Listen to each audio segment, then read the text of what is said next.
मंचस्थ सर्वे महानुभाव तथा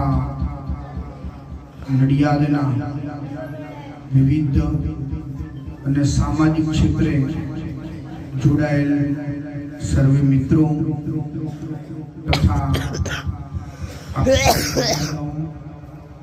આજે આર્મી ડે છે અને દર વર્ષે આ સંસ્થાની અંદર નિવૃત્ત આર્મી જવાનોને અહીંયા બોલાવી એમનું અભિવાદન કરવાનો એક અવસર આપણને દર વર્ષે પ્રાપ્ત થતો હોય છે અને આ બધું જ શ્રેય ભલે મને આપે છે, બાકી જાય છે બધું ગૌતમભાઈ આ બરાબર.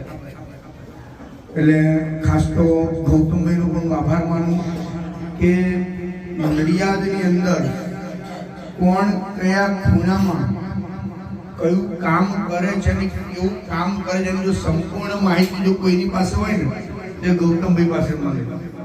કે નાનામાં નાનો વ્યક્તિ એવું નહીં કે નડિયાદમાં છેવાડાના ગામડાના ખૂણામાં બેઠેલો વ્યક્તિએ જો પણ કોઈ સારું એવું કદાચ કબૂતરને પણ એને જો બદલે એને ઉભો રાખીને એનું સન્માન કરે અમારા ગૌતમભાઈ કરે છે. એટલું સરસ જો આ શ્રેય હું આપતો હોય તો ગૌતમભાઈને હું આપી રહ્યો છું. સાથે અહીંયા જે મિત્રો જે ખાસ અહીંયા ઉપસ્થિત છે એમને જે આર્મીની અંદર આપણે તો અહીંયા બધા જગ્યા પર મસ્ત ખાવા પીવાનું શાંતિથી બધું જ આપણને મળે છે, પણ એમણે જ્યારે એમની જોબ હતી ત્યારે ખાલી એમને પૂછવાનું કે સવારે ગયેલા સાંજે ઘરે પાછા આવીશું કે નહીં એ પણ એમને વિશ્વાસ નહોતો. આજે તો ભારત માતાની રક્ષા કરવા માટે જ્યારે એ જે બોર્ડર ઉપર જ્યારે વ્યક્તિ જ્યારે જાય છે ત્યારે બોર્ડરથી સાંજે એના કેમ્પ સુધી પાછા આવાશે કે નહીં અવાય એ પણ કોઈ ગણતરી હોતી નથી. એવી નોકરી આ મિત્રોએ કરેલી છે. અને આજે નરેન્દ્ર મોદી સાહેબ એ તો આર્મી માટે અત્યારે એટલું બધું સરસ બધું કરી દીધું છે કે પહેલા તો આપણે ઘણી બધી તકલીફો બધી પડતી હશે શરૂઆતમાં, અત્યારે એવી કોઈ તકલીફો પડતી નથી, પડે છે પણ ઓછી પડે છે.